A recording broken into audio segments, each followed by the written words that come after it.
just floating freely in space. This is empty space. You release an apple from that point with that velocity, it just travels in a straight line like that. Okay? But now while this apple is traveling on this straight line, during that time, Bob is also still moving around. Right? So by the time the apple hits the inside wall at this point, Bob will have turned around. Bob himself will have turned around, so now he's standing over here. Okay, and you'll notice that the apple hits the ground, when Bob moves through the ground, hits the ground right at Bob's feet. Okay, so let's see if that's the same. So here on the Earth, we've got Bob. He releases the apple like this, and what happens is it just goes boom, and it hits the floor. Moreover, it accelerates toward the floor. So as it's falling, it's picking up speed faster and faster and faster. Okay, and that's actually what's happening here. So if you notice, which means a different colored chalk, so you don't get too messy here, you'll notice that initially, the initial velocity, just the instant that Bob releases the apple, the initial velocity of the apple is like this. The initial velocity of Bob is exactly the same. Okay, so the apple and Bob have exactly the same velocity vectors. What is their relative velocity? 0. The difference of the two velocities is 0.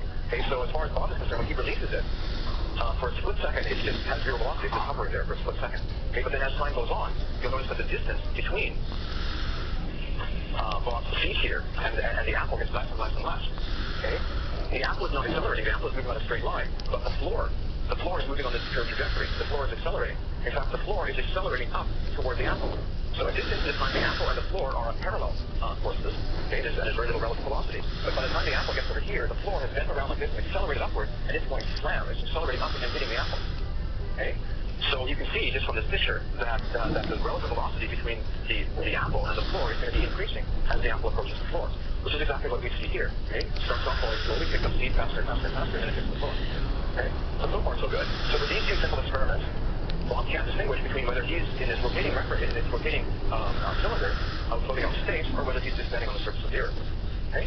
And for all of these things, what we're going to imagine, actually, I'm sort of exaggerating the situation here, what we're going to be imagining is that the space station is rather large compared to Bob. So Bob is actually down here. Okay, so the space station is rotating like this, and Bob and his apples and all that stuff are just really small, on a small scale compared to the entire space station. Okay? So I think these two simple experiments indicate that this artificial gravitational field very well mimics the experiences when we've had a real gravitational field on the surface of the Earth. Okay, so are there any other tests that we can do just to see how well this artificial gravitational field mimics a real gravitational field? You throw it up. Okay, so you can toss it like this, see what happens. Okay, so we'll go like that, he would go like that, and is that a parabolic trajectory? No. Okay, what other tests? What about a wave scale? What if you had a wave scale? A wave scale is like a spring scale like this. If you stand on that scale, you determine your weight. Would a wave scale work the same in this rotating space station artificial gravitational field as on the Earth? What about a balance scale? So a balance scale is like this. And you stick a mass there, and you stick a mass there, and you adjust there or whatever until it's balanced. Would that work the same?